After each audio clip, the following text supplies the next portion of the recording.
It's Jeff and Jeremy in the morning. Are you in loser denial or something?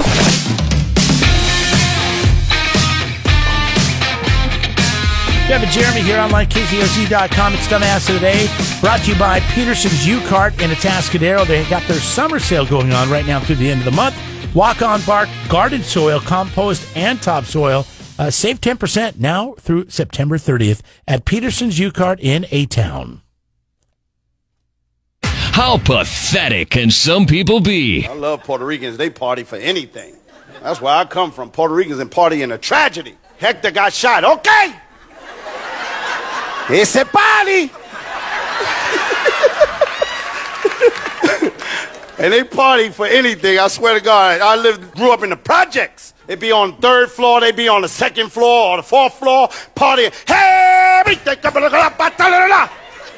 White people call the cops. Hey, I want the shut down now. Black people always play tough and go upstairs. Open this door, Hector. When a Spanish person is drunk, he don't care who you are. Hey, what happened? Be like, man, you don't turn that down. Listen, I put the invitation under your door. You don't come to the party, that's your business. Everybody's in the building is in the party. You be like, you don't turn that down, I'm calling the police. Papa, I don't care who you call. I'm the super, I lock the door, nobody come in the building. Next thing you know, you're in the middle of the floor. Dumbass of the Day. 93.3 KZOZ. This is boy, people are just so angry right now and just so much turmoil out there that we're going up to Dublin in the Bay Area. Which Bublin? is Are you going to be Dublin? Bublin in Dublin? Dublin. Yeah, this actually has a lot to do with a pool party. Oh, so it is bubbling in Dublin. Yeah. Except for, well, let me get you up to speed on what happened here. This lady was having a little pool party with her roommate and her two kids out in the front yard. Her kids look to be about 5 or 6 years old. They have one of those little plastic kiddie pools you could buy pretty much at the drugstore, and they have two chairs sitting out there in the front yard. And her neighbor thought they were being a little bit too loud. You guys would not believe what just happened. Can you believe it? Our neighbor called the cops on us for a rowdy pool party. And I'm going to show you what the rowdy pool party is. This is the rowdy pool party.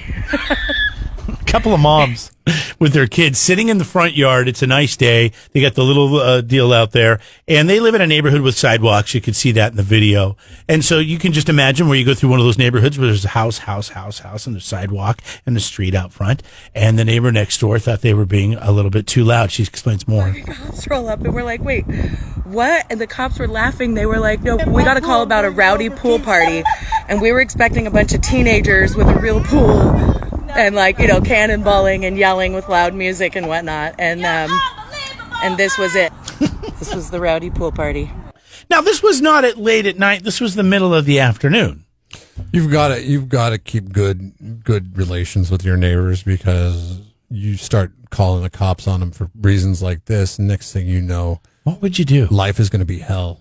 What do you do to your neighbor that calls the cops on you for, having your kids play outside and they're not even screaming and yelling and being loud? I would be very mad, I mean, next time you need a cup of sugar. You put dog poop in their mailbox? No. We've heard people do that. Well, because if they're going to go to the extreme to call the cops because your kids are playing outside in the front yard with the pool, I mean, what are they? They're going to call the cops for every reason. And at this point in time, you're like, okay, well, do I sell my house? I mean, because you want to get out of that situation. You ever have neighbors you're scared of? You don't even want to approach them. I mean, we have a neighbor up the street from us that I'm like, okay, I can just look at that yard and I can see what's going on there. And I am not even, I don't care what goes on over there. I am not going over there. Never happened to you. I mean, I know you had to run in with the elderlies at the nursing home. Yeah, I mean, but some of them were super nice. Some of them were terrible people. I've also seen, police cars, terrible gang unit, patrol cars, all these other things stop in front of this house. Oh, okay, yeah. Then in years past, years ago, I didn't know those people lived there anymore. Yeah, you don't want to broach that. Then you want to get off that altogether. I can't let my neighbor call the cops on me for nothing and not get even with them. I don't know how I would handle that situation, but. This lady. I know, that's the problem. Like, now this lady wants to do something. So what's she going to do? She's going to shame her on social media. Apparently, that's how the route that they're going. Apparently, they were being a little extra loud after the cops left. Just singing songs and so on. And the woman that called the cops, her daughter came by and then went in the house, and then this happened. So later, after this had happened, the cops came and left, and she comes raging out to us. I wish I had gotten this on film. She comes raging out to us, hella angry face. And I was like, why are you so angry? And she's like, I'm not angry. And then I told her, I'm like, what's it like to have that much hate in your heart? She said, I just don't need a sign. She has a sign in her yard that says stop hate or something like that. I don't know. So maybe that's what it was really all about, is she's just an angry, hateful person. But isn't she perpetuating the hate by doing all this stuff, like going to the internet and telling the internet about her bad neighbor? It was TikTok. That's what people do with TikTok nowadays. Well, good thing it's going away. So we give it to the neighbor. Congratulations for calling in the rowdy pool party on a couple of 5-year-olds next door. You are Jeff and Jeremy's Dumbass of the Day. 93.3 KZOC. Don't be a dummy when it comes to your landscape supplies. Go to Peterson U-Cart on Gusta Road, just north of Quickie Car Wash in Atascadero. We load, you cart, you save. Jeff and Jeremy here. We got Whitney on from Downtown Slow, downtownslow.com. I don't know, is this a busy week for you because of the change from purple to red? It's a busy week, just making sure that the communication is out there and that we are getting people downtown and getting them downtown safely. I don't think it's maybe as busy as it previously was, because a lot of the businesses were anticipating this, so they're ready for it and they're not seeking out those resources. But it's an exciting week. I am right, correct? It was purple, now we're in red? Correct. Yeah, I mean, who's doing the color palette over there at the Capitol? I mean, question. As far as I remember, like Rainbow Bright or not Rainbow Bright, Strawberry Shortcake, and purple was always a very gentle, nice color. Lavender. I know. It wasn't an aggressive, menacing, mean color like red. Like red's the bad one. Think about it: Red Dawn. Code Red. Code Red. Who wants a Code Red? Nobody. Nobody got a Code Purple and complained.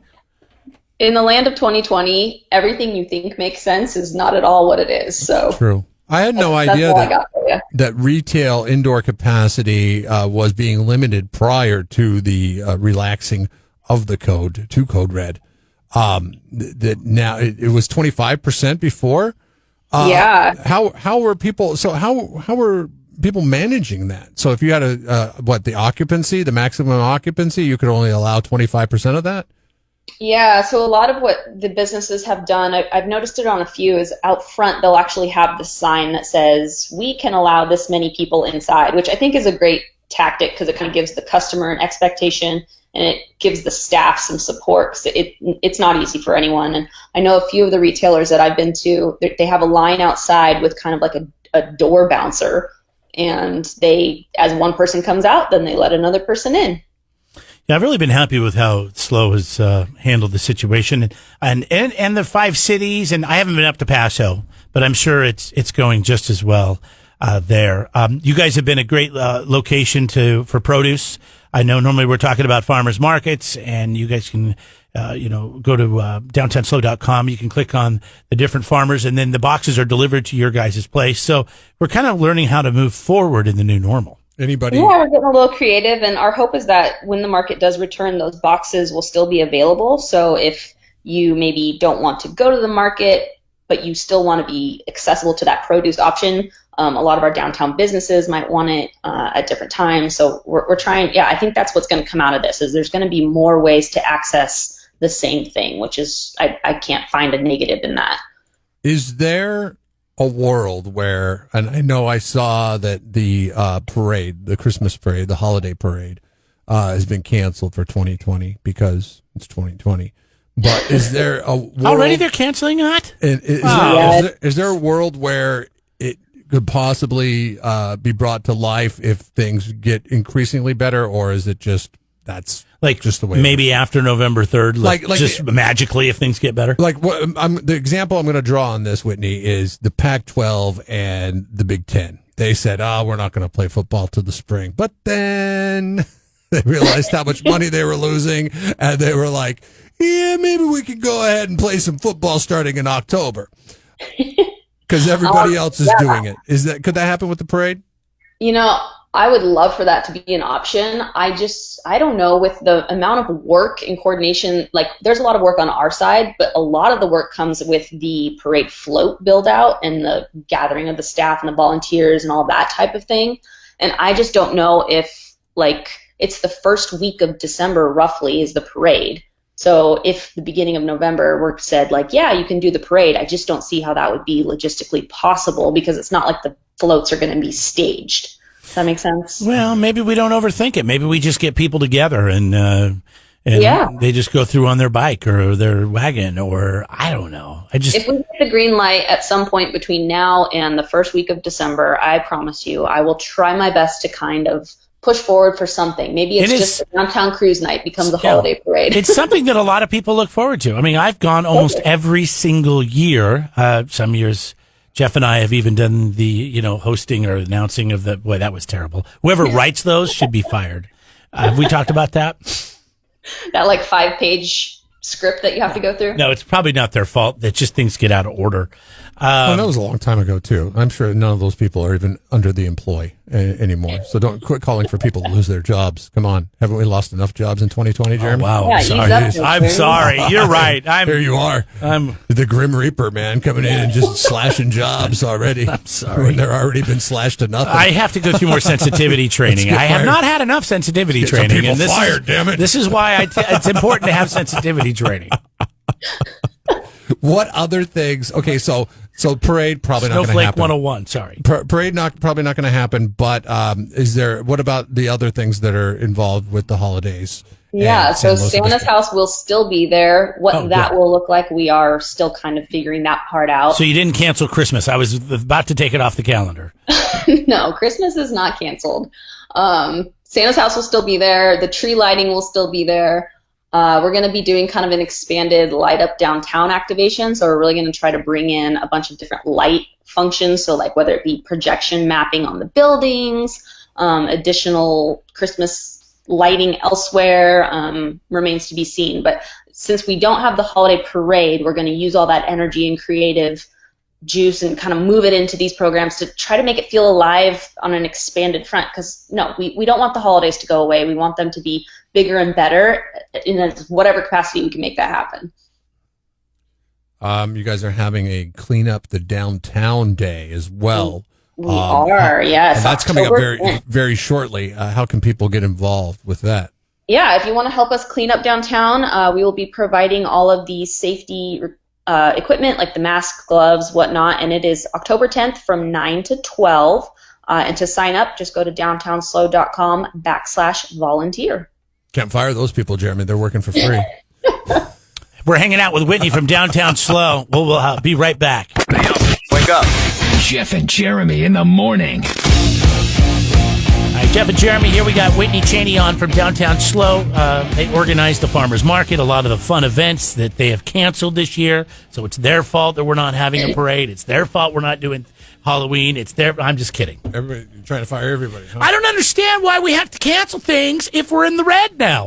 I don't understand. Well, red doesn't mean, full speed ahead. I mean, it just means progress. There's limitations. I did get to eat at a restaurant, and I got to sit inside the other night, and it was quite nice. Did it feel weird? Did you feel like you were breaking a rule? No, I felt like we were, I'm a rebel though, I like to break the rules.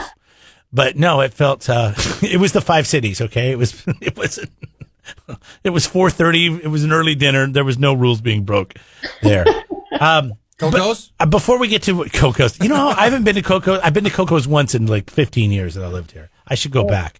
Something about Coco's just screams early bird dinner to me. I don't know what it is.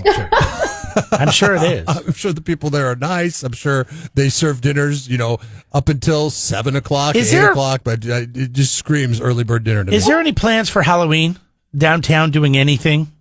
I don't think so. Because I know they're encouraging people to social distance trick-or-treating, which I saw on the news, which I think this news story came from like somewhere else, because it was on KSBY, but none of the shots that I saw were local. But they were asking people to don't have people come to your door, sit out in your driveway and give them candy. I'm like, well, that's even more contact, isn't it? Yeah, I don't know. The Halloween thing is a bit of a mystery to me because I feel like we all wear some sort of mask as part of the costume. Yes. There you go. It should be totally fine. I don't know. I haven't really seen, I don't know if everyone's just so caught up in whatever else is going on, but it hasn't really been discussed. Well, the good news is they haven't stopped selling the candy in the stores because that is true. I just buy it and eat it myself anyway. So if they would have stopped Halloween candy, I would be pissed. But they haven't. Yeah, no, the whole seasonal candy thing, that's still going strong. Except for Peeps. I did see that Peeps are not coming out. So no, it's not hurting anybody's feelings but Jeff's. And listen, as somebody who enjoys stale Peeps more than anybody in the world, I don't recognize it as a Halloween. It's not their holiday, okay? Peeps, you get Easter and that's it. Stay in your lane. Yeah, exactly. Exactly. Hey, while we're on the topic of just foods we enjoy and foods we don't, we were asking a question yesterday. Have you ever heard of the breakfast cereal Total? Total. Yeah. I feel like it's like a blue box with red writing. Yeah, I feel like I've seen it. Vitamin-packed goodness that tastes horrible. Isn't it just like fiber cereal, basically? It's not good. Total's not good. Yes, it pretty much is a fiber cereal. Seth brought it it's up. Whole grain cereal. Seth brought it up in conversation yesterday at the end of the show, and we thought it was funny because I forgot that Total was even something that existed. So we started asking people what the worst breakfast cereal they've ever eaten is. What is the worst breakfast cereal that you've ever eaten? Oh gosh. What is it? It's I can't even think of what it's called right now. It's like, it's not Raisin Bran, but it's like they're like little log things. Logs? Grape nuts? Yeah. No, grape nuts are like little pebbles. They look like they could power your Traeger. Yeah. No, you that's should what try I'm that. thinking of then. Those are terrible. Oh, really? Yeah. I don't like those. They're weird. They're like little kernely things. That's weird. Yeah, no, it is. I mean, they're hard on the teeth too. Well, you got to let the milk soak in, and you add sugar, and then it's pretty good. Oh gosh, no. I think Raisin Bran is probably the worst. I'm glad you brought it up. I hate raisins. I cannot stand raisins. They put raisins in far too much stuff. Like they have to find uses for raisins. You know, like you're like, raisins are fine on their own, and then they came out with craisins, and people are like, no, I'm never eating raisins again, because craisins are so much better than raisins.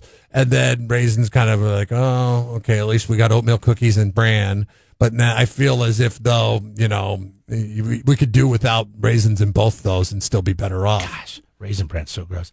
Yeah, I do like the healthier cereals, I guess. I like the kashi stuff. Out there. The kashi stuff that has the nuts in it. Some kashi's the honey good. clusters. Some kashi's good, some kashi's terrible. Yeah, kashi can be kind of like a dicey, when you buy some of those products, you don't know what you're getting into. Yeah, and they have like 50 varieties, and you're like, let me try this variety of kashi, and you're like, do you guys eat any kids cereal? It feels like you're eating straight sawdust. I know Jeff eats. My wife eats Lucky Charms. So gross. Love Lucky Charms. So does Jeff. I love Cocoa Puffs. Fruity Pebbles is my go-to kid cereal. Fruity Pebbles are Fruit Loops. Fruity Pebbles. No, Fruit Loops are gross. They leave a film on your roof of your mouth. What are your thoughts on that, Whitney? The Fruity Pebbles leave a film on your mouth. What are you talking about? That's what I think. Fruity Pebbles? Yeah. No. Yeah, I think. Or no, sorry. I'm thinking. Yeah, that's what I'm thinking of. They're like they got little, Fred Flintstone on there, and then they got the little Fruity Pebbles. Yeah. They're like these little thin little wafers, or not even. Whatever. They're Rice Krispies is what they are. Yeah, there's no film there. Yeah, there is. No, I guess I don't know. I don't have that problem, but I get it with Fruit Loops. That coating that's on the loop. What is your go-to kid cereal? Do you not do kid cereal? I don't do kids cereal. I do love Lucky Charms though. Lucky Charms is just the. Well, that's a kid cereal. Then that's it's the one so funny you do. because it's that one cereal. When I was a kid, I was like, I could take it or leave it because half of it was bad, Crunch, half of it was good. But Lucky Charms, now that as an adult, I appreciate the balance of the good and the bad. Like the oat thing that's got a little bit of sugar on it. It's like a Cheerio. That's fine. It's the marshmallows that are gross. But then with the marshmallows, sugar. The marshmallows complement it, and the flavors have to coincide. So I think the perfect ratio when eating the Lucky Charms is you get like if you could get 5 little oat pieces, like the little things that are like Cheerios, to 1 or 2 marshmallows, depending on their size. Watching you eat this must take an hour. On your spoon. Jeff's still trying to fit his marshmallow. It's great. It's great. And then but the thing is, you got to strategically plan it out to where that ratio will last you through all the way till the end. Whitney? And if you're left with some bonus marshmallows at the end, then it's a win. Oh my God! Your kids must be done playing, dressed, off for school, and you're still eating cereal. They got. Get this, Count Chocula, because it's like the season now, because, Halloween and all that stuff. Count Chocula now, and I don't know if this was always the case with Count Chocula, but it's basically Cocoa Puffs with marshmallows in it. Yeah. Have you ever had Frankenberries? Oh, yes. Same thing. Long time ago. Berry Puffs with the marshmallows in it. When's the last time you had Lucky Charms, Whitney? Oh, good question. It actually probably wasn't that long ago. Yeah, so that's your go-to then. I think my sister had it in her pantry, and I think I ate some. Good for you. How old's your sister? 5 or She's 35? 20. You know what my favorite was, and it still is, and I haven't had it in a while? Frosted shredded wheat. Because it was like a cookie that you dip. If you get the frosted shredded wheat before the frosting melts off, and you get the shredded wheat part soaked in the milk just enough that when you take a bite, it's like juicy, like the milk squirts. Oh, it's the best. It's like dipping a cookie in the milk and getting that perfect consistency. We have really romanticized the eating of cereal in this segment. Underrated cereal? O's. What is it? O's. It's made by Quaker. It's O's. It's called O's. Oh, I don't think I've And ever it's like had that. Cheerios, but it's got these little nut cluster things on them. I don't know how to explain it. Sounds all right. O's are pretty good.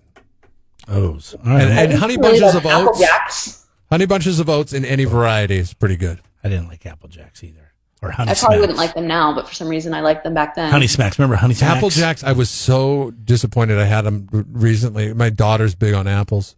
And I was like, hey, these are like Fruit Loops, but they're apple flavored. She's like, oh, let's get those. And we ate them, and they taste nothing like apples. Yeah, I feel like I would have a very different experience. What was the cereal you ate the most as a kid? And then we'll get off of this. Mine was probably the marketing. It was Frosted Flakes. It was Tony the Tiger. Always had Frosted Flakes. Mine for sure was Lucky Charms, and my brother was Fruity Pebbles. Fruity Pebbles. Man, it's my favorite now. I would say probably Captain Crunch.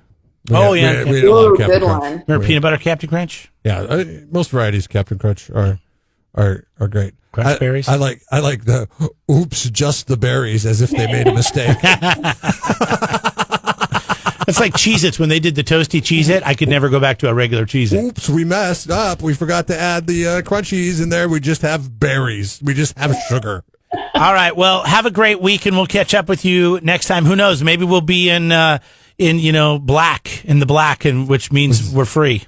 I don't know what. Gosh, I don't know. I don't know. What's the next progression? Is it like an orange-ish? It is orange, Okay. and so it's but it's a 2-week window. So we have 2 weeks to keep it together to move into that. We'll screw it up. What do you think we'll be able to keep it together? I think if everyone wears their masks and doesn't get too crazy, we'll we screw should it be up. able to be okay. Paso Robles will screw it up for us. Paso hasn't been mad at me in a long time, so there you go, Paso. All right. See you, Whitney. Bye.